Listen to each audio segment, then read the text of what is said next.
법조계의 의견도 좀 분분합니다. 법조계 의견 분분한 내용도 한번 살펴보시죠. 유죄 확정의 논란 여전. 법조계도 의견이 분분. 일단 합당하다라는 법조계. 피해자 진술이 재판부가 판단하기에 일관되고 신빙성이 있을 경우 충분히 유죄될 수 있다라고 많은 법조계에서의 의견이 나옵니다. 그런데 반면 부당하다라는 측면에서의 법조계 의견도 많습니다. A 변호사는요. 물적 증거가 없는 사건을 성추행했다는 검찰의 공소 사실이 의심의 여지 없이 증명됐다고 보기 어렵다. 물적 증거가 없기 때문에 검찰이 어떻게 단정할 수 있느냐. 그러면서 또 다른 분은요. 성인지 감수성을 여성의 말을 무조건 믿어야 한다는 식으로 편협하게 해석하면 안 된다라는 의견을 나오기도 했습니다. 김관삼 변호사님은 어느 쪽이에요? 저는 뭐 당연히 피해자 진술에 일관성 있고 신빙성이 있으면 그것만 가지고라도 유죄를 선고할 수 있다 그런 입장인데 예. 저희 성인지 감수성이 이 사건과 맞지 않아요. 왜냐하면 전혀 모르는 사람이 스쳐 지나가면서 일이 발생했기 때문에 그런데 우리가 이제 이런 얘기를 많이 하죠. 저희도 상담할 때 얘기하는데 근데 상담할 때 그런 거예요. 아니 증거가 없어요. 그런데 검찰에서 법원에 기소했어요. 그래요. 그래서 아니 증거가 없는데 어떻게 기소하냐는 거죠. 증거 있죠. 피해자 진술이 있는 거예요. 그게 증거다. 네, 그런데 일반적으로 사람들은 피해자 진술만 있는 것은 증거가 아니다고 생각하는데 성추행이랄지 이런 성범죄와 관련해서는 대부분이 은밀한 장소에서 이루어지죠. 저건 곰탕증에서 스쳐가는 1.3초 동안에 이루어진 거예요. 그럼 거기서 곰탕을 먹고 있는 사람이 저 사람이 엉덩이를 만지는 거 한번 보고 있지는 않잖아요. 예. 그러면 결과적으로 엉덩이를 움켜 잡았냐 잡지 않았냐는 둘밖에 모르는 거 아니겠습니까? 그러면 피해 여성의 진술만이 있는 상황에서 가해자가 자신의 무죄를 입증해야만 성추행이 아니게 되는 국면이고. 그렇죠. 그러니까 굉장히 어렵죠.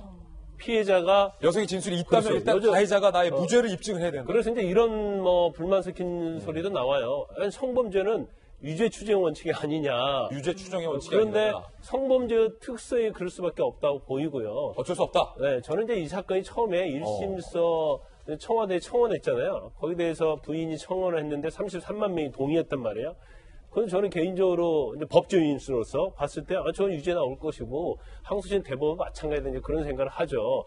근데 왜 그러냐면 피해자 진술의 일관성 이런 것도 굉장히 중요하고 일단 신빙성이 있다고 보고 있는 거고 그 중에서 제일 중요한 부분은 서로 모르는 사이잖아요. 근데 이 여자분이 스쳐 지나가면서 왜 내 엉덩이를 움켜잡았냐고 거기서 항의를 해서 불러 세웠단 말이에요.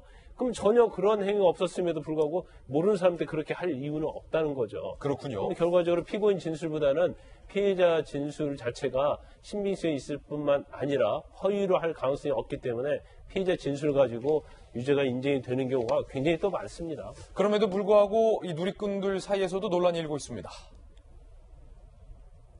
진술만이 증거인 경우에 대해서 이런 의견들도 있어요. 판사들은 투시 능력이 있느냐. 1.3초 만에 어찌 나도 모르게 손에 뭔가 닿았는데 그게 엉덩이면 어떡하냐. 직접 증거 아닌 정황 증거만으로 판결하니까 문제가 된다. 일관된 진술이면 유죄받는 나라라니라는 의견도 있습니다. 여가부 장관님께서는 피해 여성의 입장이시겠지만 이런 누리꾼들이 불만을 갖고 있는 대목에 대해서 어떻게 보세요? 네, 이번 사건을 보면서 이 피해자와 가해자로 이제 밝혀지신 분들에게만 중요한 게 아니라 우리 사회에 주는 메시지가 굉장히 크다고 생각하고 여기서 교훈을 얻어야지 이 사건이 주는 그 효과가 있지 않을까 싶어요. 뭐냐면 첫 번째는 통상적으로 그동안 성범죄 양형에 대해서 굉장히 솜방망이 처벌이라는 얘기가 많았습니다. 그리고 그러니까 버젓이 진짜 여러 명을 이렇게 강간하고 나서도 우리 애가 아직 다 크지도 않았는데 그 누군가는 풀려나고 이러면서 풀려나지 말게 해달라는 청원도 들어가고 막 그러지 않습니까?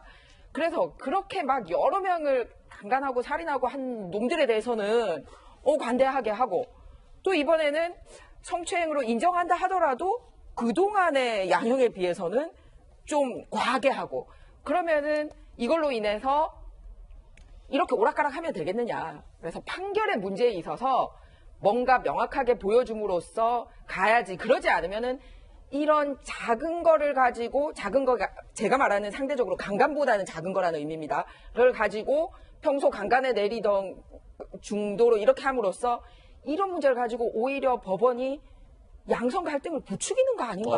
전 그런 걱정까지 들더라고요. 예. 그렇기 때문에 이번 2년간 이 갈등을 통해서 우리가 받아야 될 메시지 또는 이 법정이 가져야 될 거는 뭐냐면 정말 중하고 중하지 않은 거에 대한 기준을 정하고 거기에 알맞은 양형이 나와야지 모든 성별이 다 받아들여지지 않을까. 그래서 성별 대결로는 가지 않을 것 같다라는 말씀을 드립니다. 예.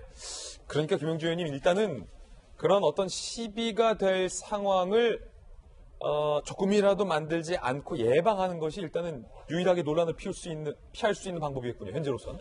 이제 그 사회적 의미와 법률적 의미가 있는데 우리나라는 자유심정주의를 채택하고 있어요.